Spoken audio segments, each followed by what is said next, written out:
Here I have Samsung Galaxy A6 Plus, and let me show you how to enter the safe mode on the following device. So at the very beginning, let's start by pressing the power key. Here let's hold down on power off, keep holding power off, and as you can see, the information about safe mode pops up. So in order to enter the safe mode, let's tap on the safe mode icon and let's wait a couple of seconds. The device is booting into a safe mode.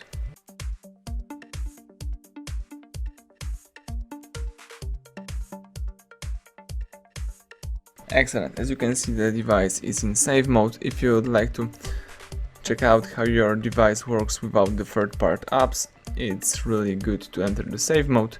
And if you would like to quit this mode, let's press power key and choose restart. Tap restart one more time and the device is simply booting into a normal mode.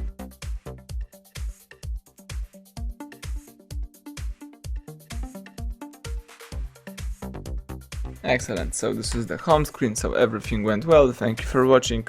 Please subscribe our channel, leave thumbs up under the video.